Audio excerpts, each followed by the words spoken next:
Небо этого дня ясное, но теперь в нем броня лязгает, а по нашей земле гул стоит, и деревья в смоле грустно им. Разбрелись все от бед в стороны, певчих птиц больше нет, вороны. Голос в цвет янтаря, успеем ли? Нет, выходит, мы зря сеяли. Что ж там цветом в янтарь светится? Это в поле пожар мечется. Разбрелись все от бед в стороны, певчих птиц больше нет, вороны.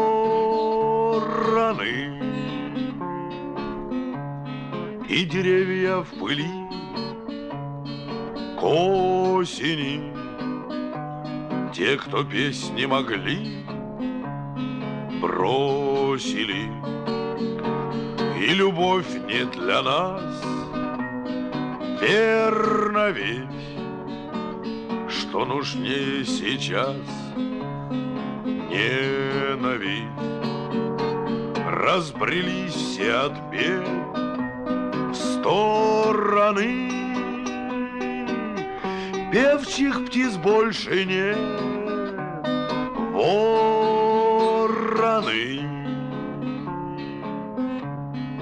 И земля, и вода стонами, только лес, как всегда, кронами. Правда, больше чудес аукает, да военными лес звуками. Побрели все от бед на восток, и над крышами нет аиста. Небо этого дня ясное, но теперь в нем броня лязгает. Даже цокот копыт топотом, если кто закричит шепотом. Разбрелись все от бед в стороны, певчих птиц больше нет, вороны, вороны.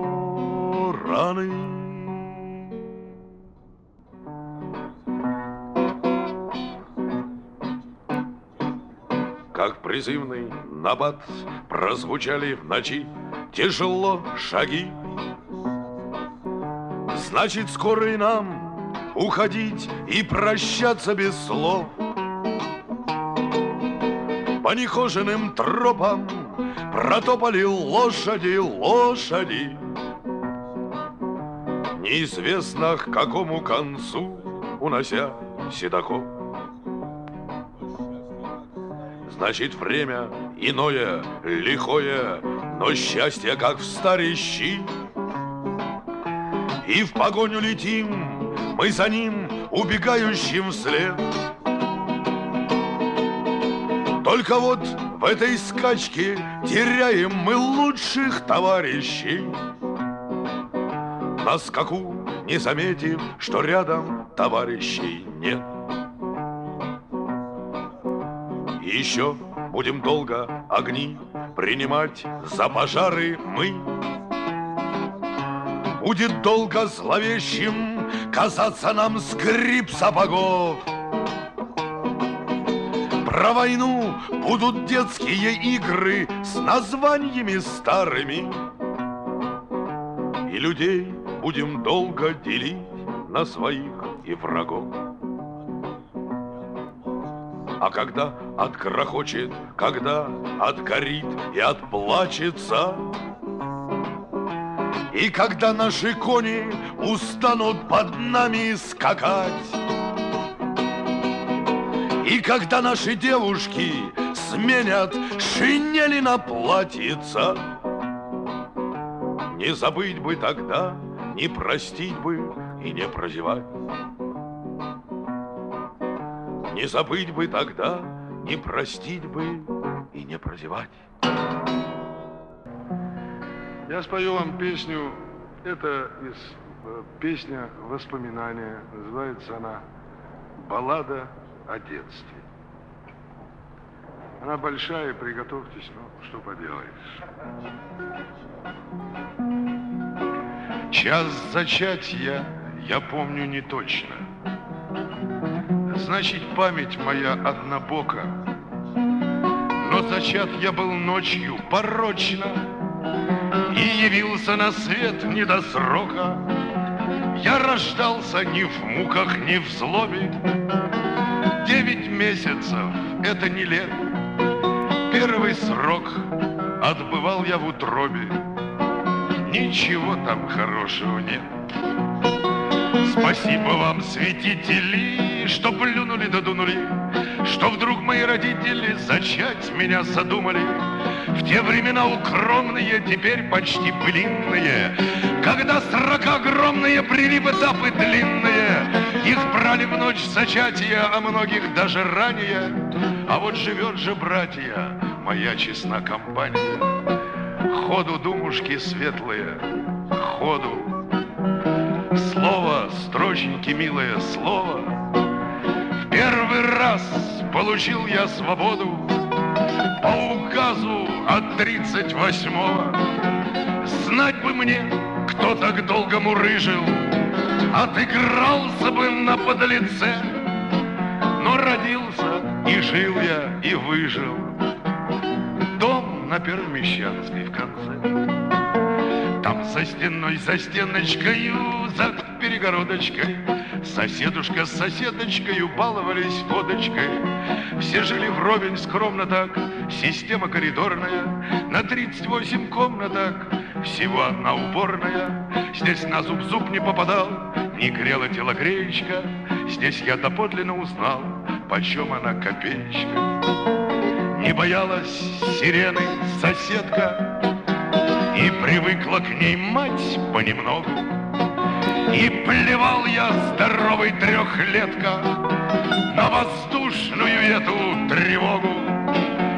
Да не все то, что сверху от Бога, и народ зажигалки душил, и как малая фронту подмога. Мой песок и дырявый кувшин, и било солнце в 3 луча на чердаке рассеяно, на Евдоким Кириллыча и Гисю Моисеевну. Она ему как сыновья, да без вести пропавшие. Эх, Гиська, мы одна семья, вы тоже пострадавшие, вы тоже пострадавшие, а значит обрусевшие. Мои без вести павшие, твои безвинно севшие. Я ушел от пеленок и сосок, поживал, не забыт, не заброшен. Не дразнили меня недоносок, так как был я нормально доношен. Маскировку пытался срывать я, пленных гоню, чё ж мы дрожим? Возвращались отцы наши, братья, по домам, по своим да чужим. У тети Зины кофточка с драконами да змеями, то у попова Вовчика отец пришел с трофеями. Трофейная Япония, трофейная Германия, пришла страна лимония, сплошная чемодания. Взял у отца на станции погоны словно цацкие, а из эвакуации толпой валили штатские. Осмотрелись они, оклемались, похмелились, потом протрезвели. И отплакали те, кто дождались, не дождавшиеся отревели. Стал метро рыть отец Витькин с Генкой.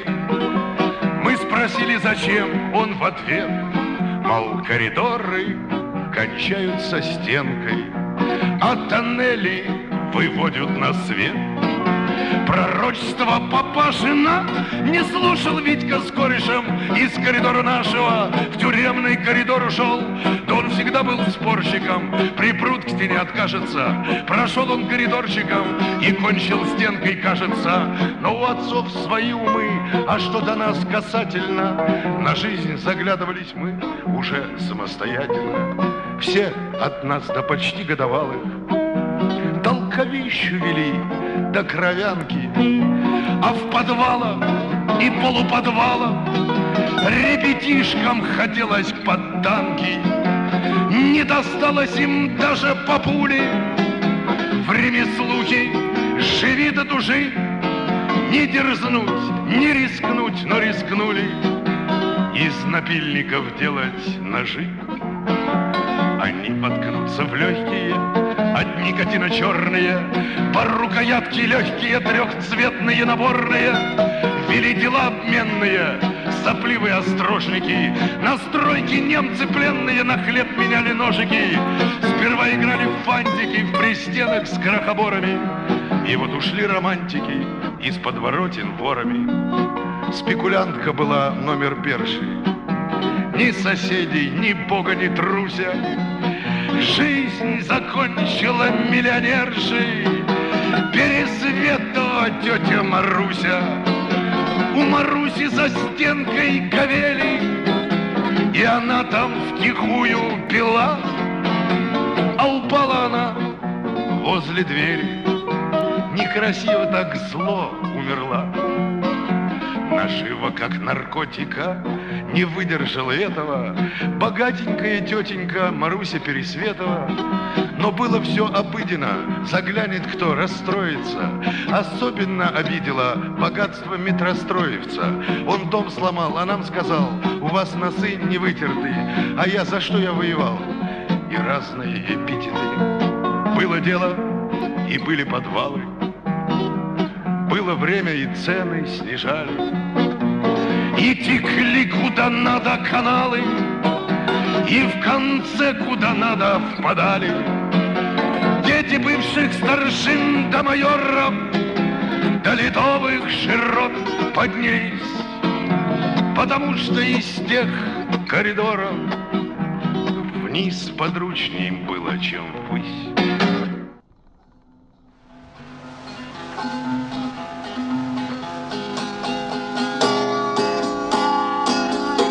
Рядовой Борисов, я, давай как было дело. Я держался из последних сил. Дождь хлестал, потом устал, потом уже стемнело. Только я его предупредил. На первый окрик, кто идет, он стал шутить. На выстрел в воздух закричал: кончай дурить. Я чуть замешкался и, не вступая в спор, чинарик выплюнул и выстрелил в упор. Бросьте, рядовой, давайте правду, вам же лучше. Вы б его узнали за версту.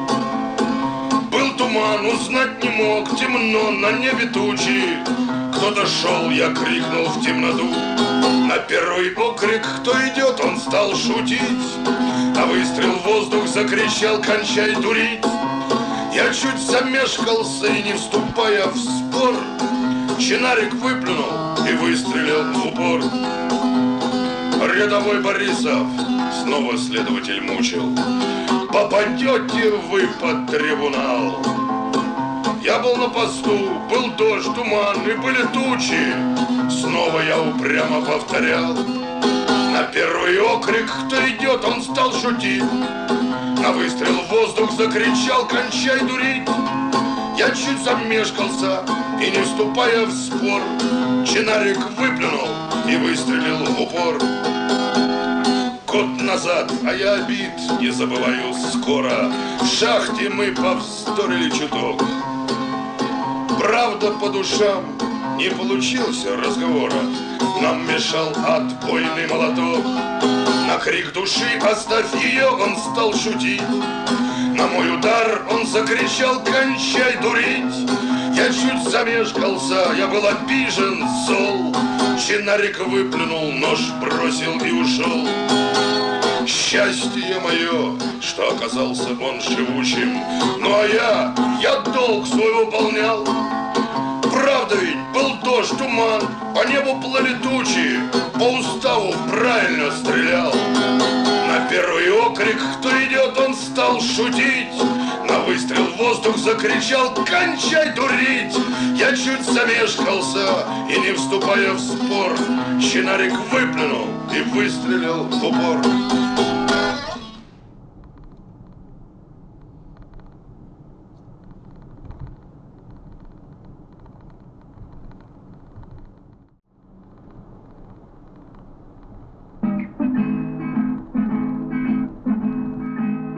За нашей спиною остались паденья, закаты. Ну, хоть бы ничтожны, ну, хоть бы невидимый взлет. Мне хочется верить, что черные наши бушлаты дают нам возможность сегодня увидеть восход. Сегодня на людях сказали: умрите геройски.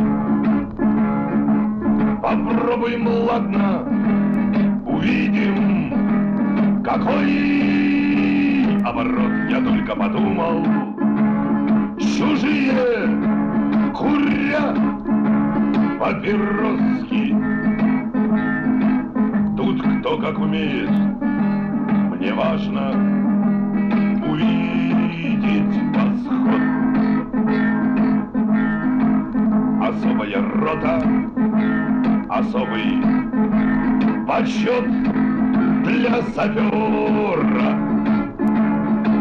Не прыгайте свинкой на спину мою из ветвей. Напрасно стараться, я и с перерезанным горлом сегодня увижу восход до развязки своей. Прошли по тылам, держась, чтоб не резать их сонных. И вдруг я заметил, когда прокусили проход, еще не смышленый, зеленый, но чуткий подсолнух уже повернулся верхушкой своей на восход. За нашей спиною 6:30 остались, я знаю, не только падения, закаты, но взлет и восход по проводам голых. Зубами скрипя зачищаю. Восхода не видел, но понял, вот-вот и взойдет, уходит обратно на нас поредевшая рота. Что было неважно, а важен лишь взорванный форт. Мне хочется верить, что грубая наша работа вам дарит возможность беспошлинно видеть восход.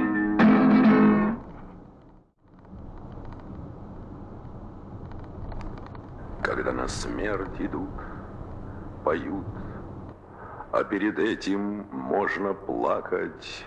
Ведь самый страшный час в бою, час ожидания атаки. Снег минами изрыт вокруг, и почернел от пыли минной разрыв, и умирает друг, и значит смерть проходит мимо. Сейчас настанет мой черед, за мной одним идет охота. Будь проклят 41-й год, ты вмерзшая в снега пехота. Мне кажется, что я магнит, что я притягиваю мины. Разрыв, и лейтенант хрипит, и смерть опять проходит мимо, а мы уже не в силах ждать, и нас ведет через траншеи окоченевшая вражда, штыком дырявящая шеи. Бой был коротким, а потом глушили водку ледяную, и выковыривал ножом из-под ногтей я кровь чужую.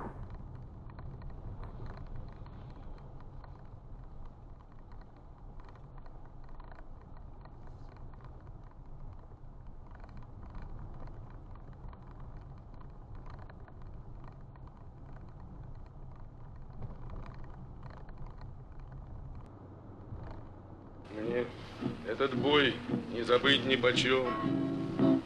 Смертью пропитан воздух, а с небосклона бесшумным дождем падали звезды, а с небосклона бесшумным дождем падали звезды.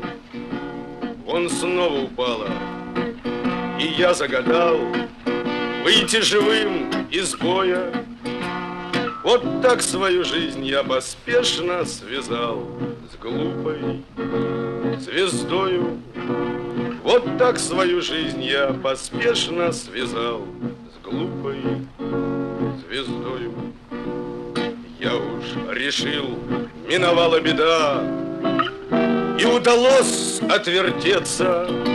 С неба свалилась шальная звезда прямо под сердце. С неба свалилась шальная звезда прямо под сердце. Нам говорили, нужна высота и не жалеть патроны. Вон покатилась вторая звезда вам на погоны. Вон покатилась вторая звезда вам на погоны. Звезд этих в небе, как рыбы в прудах, хватит на всех с лихвою. Если б не насмерть, ходил бы тогда с желтой звездою. Если б не насмерть, ходил бы тогда с желтой звездою. Я бы звезду эту сыну отдал просто на память. В небе висит, пропадает звезда, некуда падать. В небе висит, пропадает звезда, некуда падать.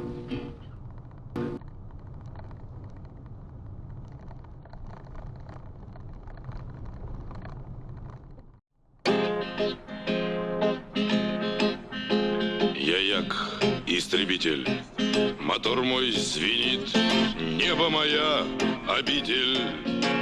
Но тот, который во мне сидит, считает, что он истребитель. В этом бою мною юнкер сбит, я сделал с ним, что хотел. А тот, который во мне сидит, изрядно мне надоел. Я в прошлом бою на вылет прошит, меня механик заштопал. А тот, который во мне сидит, опять заставляет штопор. Из бомбардировщика бомба несет смерть. аэродрому. Окажется, стабилизатор поет мир вашему дому. Вот сзади заходит ко мне мистер Шмидт. Уйду, я устал от ран, но тот, который во мне сидит, я вижу, решил на таран. Что делает он? Вот сейчас будет взрыв, но мне не гореть на песке. Запреты и скорости все перекрыв, я выхожу из пике. Я главный, а сзади, ну чтоб я сгорел. Где же он мой ведомый? Вот он задымился, кивнул и запел мир вашему дому. И тот, который в моем черепке остался один и влип, меня в заблужденье он ввел и в пике прямо из мертвой петли. Он рвет на себя и нагрузки вдвойне. Эх, тоже мне летчика. И снова приходится слушаться мне, но это в последний раз. Я больше не буду покорным, клянусь. Уж лучше лежать на земле. Ну что ж он не слышит, как бесится пульс, бензин, моя кровь на нуле. Терпенью машины бывает предел, и время его истекло. И тот, который во мне сидел, вдруг ткнулся лицом в стекло. Убит он, я счастлив, лечу налегке, последние силы жгу. Но что это, что? Я в глубоком пике и выйти никак не могу. Досадно, что сам я немного успел, но пусть повезет другому. Выходит, я напоследок спел мир вашему дому, мир вашему дому.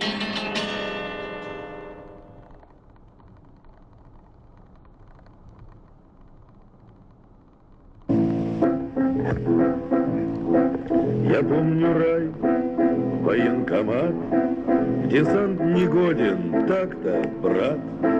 Таким, как ты, там не пройти и дальше смех. Мол, из тебя какой солдат, тебя хоть сразу в медсанбат. А из меня такой солдат, как изо всех. Мол, из тебя какой солдат, тебя хоть сразу в медсанбат. А из меня такой солдат, как изо всех. Да на войне, как на войне, а мне и вовсе, мне вдвойне присохла к телу гимнастерка на спине. Я отставал, споил в строю, но как-то раз в одном бою, не знаю чем, я приглянулся старшине. Я отставал, споил в строю, но как-то раз в одном бою, не знаю чем, я приглянулся старшине. Шумит окопная братва, студент, а сколько дважды два? Эй, холостой, а правда графом был Толстой? А кто у Гоголя жена? Но тут встревал мой старшина. Иди поспи, ты ж не святой, а утром бой. А кто у Гоголя жена? Но тут встревал мой старшина. Пойди поспи, ты ж не святой, а утром бой. И только раз, когда я встал, под пули в рост он закричал: ложись! И дальше пару слов без падежей. чему, мол, дырка в голове? И вдруг спросил, а что в Москве? Неужто вправду есть дома в 5 этажей? К чему, мол, дырка в голове? И вдруг спросил, а что в Москве? Неужто вправду есть дома в 5 этажей? Над нами шквал, он застонал, и в нем осколок остывал. И на вопрос его ответить я не смог. Он в землю лег за 5 шагов, за 5 ночей и за 5 снов, лицом на запад и ногами на восток. Он в землю лег за 5 шагов, за 5 ночей и за 5 снов, лицом на запад и ногами на восток.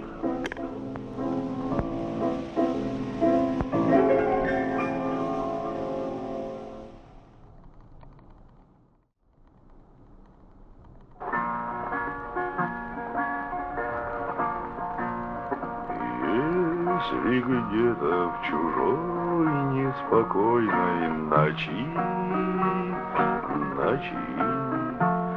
ты споткнулся и ходишь по краю, не таись, не молчи, до меня докричи, я твой голос услышу, узнаю. Может, с пулей в груди ты лежишь в спелой ржи. Потерпи, я иду, и усталости ноги не чую. Вернемся туда, где и травы врачуют. Только ты не умри, только кровь удержи.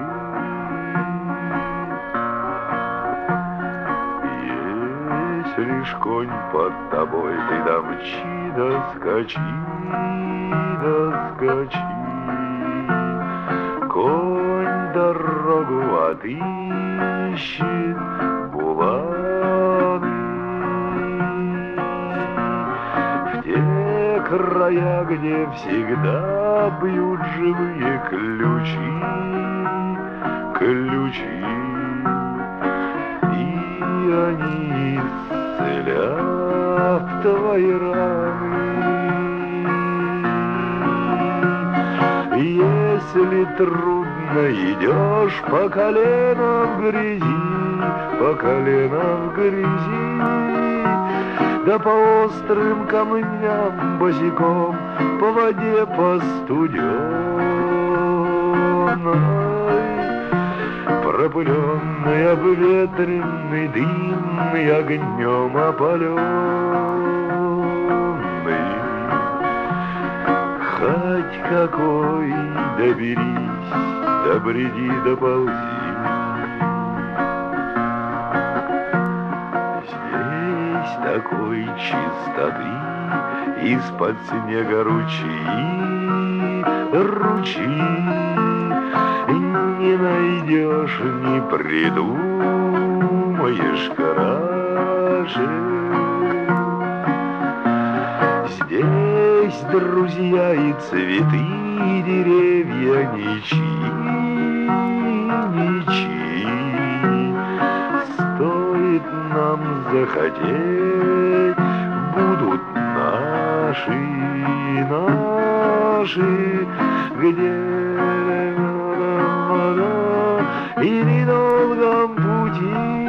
или в долгом пути, на развилках каких перепутьях и перекрестках. Может быть, ты устал, заблудился в 300 снах и не можешь обратно дорогу найти. Где же ты заперти или в долгом пути? На развилках каких, перепутьях и перекрестках. Может быть, ты устал, приуныл, заблудился в 300 снах и не можешь обратно дорогу найти.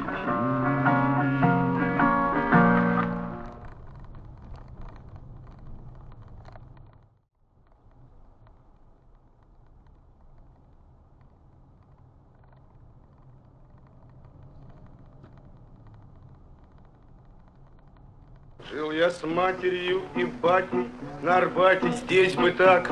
А теперь я в медсанбате, на кровати весь в бинтах. Что нам слава, что нам Клава, медсестра и белый свет. Помер мой сосед, что справа, а тот, что слева, еще нет. И однажды, как в угаре, тот сосед, что слева мне, вдруг сказал: послушай, парень, у тебя ноги-то нет. Как же так, неправда, братцы? Он, наверное, пошутил. Мы отрежем только пальцы, так мне доктор говорил. И сосед, который слева, все смеялся, все шутил. Даже если ночью бредил, все про ногу говорил. Издевался, мол, не встанешь, не увидишь, мол, жены. Поглядел бы ты, товарищ, на себя со стороны. Если б был я не калека и слезал с кровати вниз, я б тому, который слева, просто глотку перегрыз. Умолял сестричку Клаву показать, какой я стал. Был бы жив сосед, что справа, он бы правду мне сказал.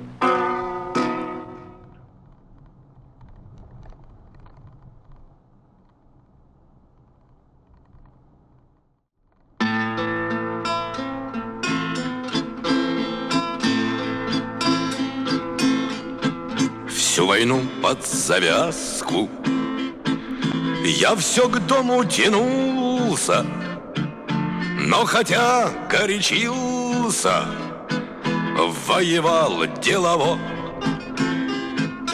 Ну а он торопился, как-то раз не пригнулся и в войне взад-вперед обернулся.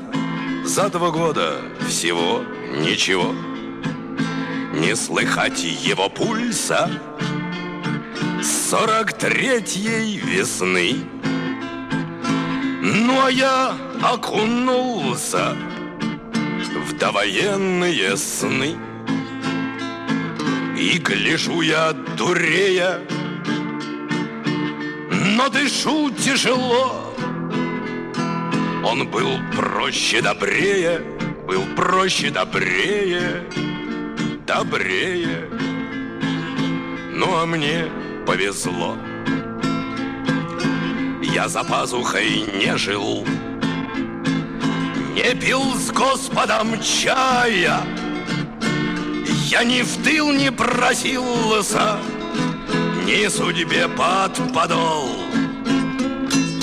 Но мне женщины молча намекали, встречая: если б ты там навеки остался, может, мой бы обратно пришел.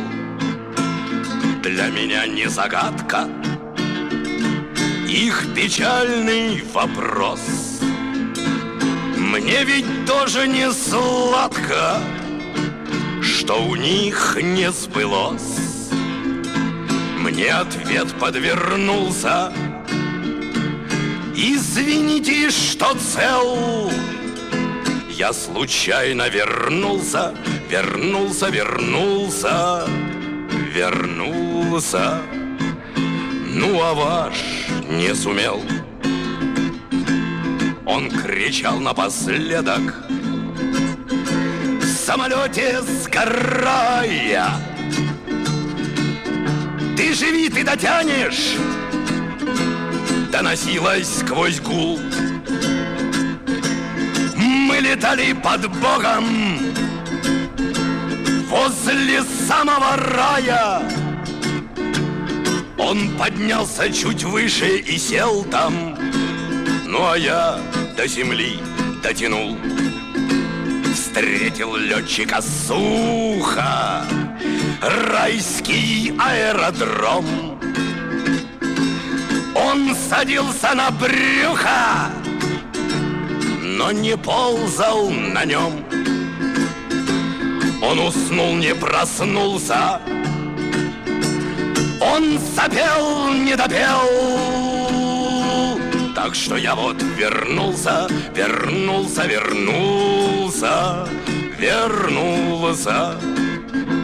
Ну а он не успел. Я кругом и навечно виноват перед теми, с кем сегодня встречаться я почел бы за честь. И хотя мы живыми до конца долетели, жжет нас память и мучает совесть. У кого она есть. Кто-то скупо и четко отсчитал нам часы нашей жизни короткой, как бетон полосы. И на ней кто разбился, кто взлетел навсегда. Ну а я приземлился, Вот какая беда, вот какая беда, вот какая беда.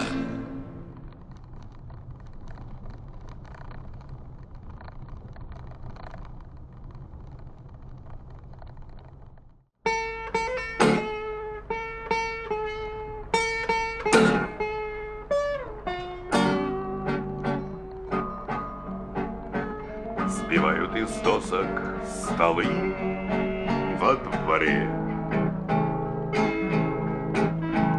пока не накрыли, стучат в домино. Ни в мае длиннее ночей, в декабре. И тянется время, но все решено. Вот уже довоенные лампы горят полнакала. И из окон на пленных глазела Москва свысока. А где-то солдатиков сердце осколком толкало. А где-то разведчикам надо добыть языка. Не выпита всласть родниковой воды, не куплено впрок обручальных колец. Все смыло потоком великой беды, который приходит конец, наконец.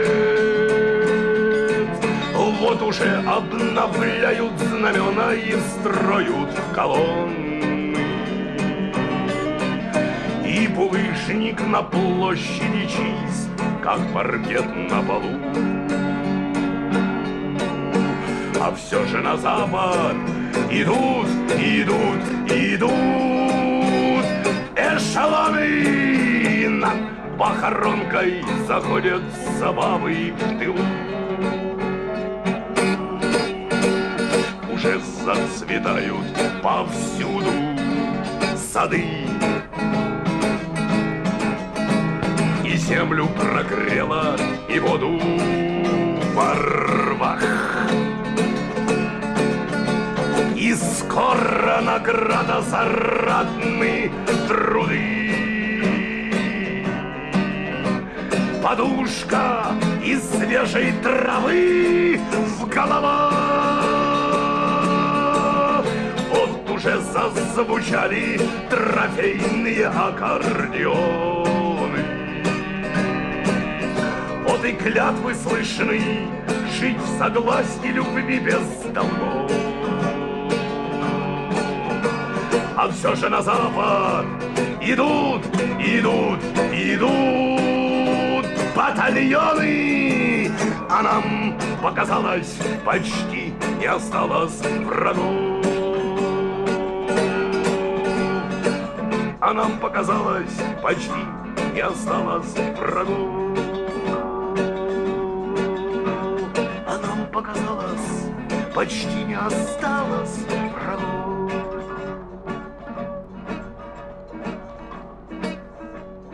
Нас не нужно жалеть, ведь и мы никого б не жалели. Мы пред нашим комбатом, как пред Господом Богом чисты. На живых порыжели от крови и глины шинели. На могилах у мертвых расцвели голубые цветы. Расцвели и опали. Проходит 4-я осень. Наши матери плачут, и ровесницы молча грустят. Мы не знали любви, не изведали счастья ремесел. Нам досталась на долю нелегкая участь солдат. У погодков моих нет ни жен, ни стихов, ни покоя, только сила и юность. А когда возвратимся с войны, все долюбим сполна и напишем, ровесник, такое, что отцами-солдатами будут гордиться сыны. Но кто не вернется, а кому-то любить не придется. Но кто в 41-м первою пулей сражен, зарыдает ровесница, мать на пороге забьется. У погодков моих ни стихов, ни покоя, ни жен. Нас не нужно жалеть, ведь и мы никого б не жалели. Кто в атаку ходил, кто делился последним куском, тот поймет эту правду. Она к нам в окопы и щели приходила поспорить ворчливым, охрипшим боском. Пусть живые запомнят, и пусть поколения знают эту взятую с боем суровую правду. Солдат, и твои костыли, и смертельная рана сквозная, и могилы над Волгой, где тысячи юных лежат. Это наша судьба, это с ней мы ругались и пели, подымались в атаку и рвали над Бугом мосты. Нас не нужно жалеть, ведь и мы никого б не жалели. Мы пред нашей Россией и в трудное время чисты. А когда мы вернемся, а мы возвратимся с победой, все как черти упрямые, как люди живучие и злы. Пусть нам пиво наварят и мясо нажарят к обеду, чтоб на ножках дубовых повсюду ломились столы. Мы поклонимся в ноги родным и страдавшимся людям, матерей расцелуем и подруг, что дождались, любя. Вот когда мы вернемся и победу штыками добудем, все долюбим, ровесник, и работу найдем для себя.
на вершине перевала Тит по трассе Лена. 500 с небольшим, 503 или 504 километра от Невера. Это самая высшая точка этого перевала. Потом вот туда уже под бугор поеду.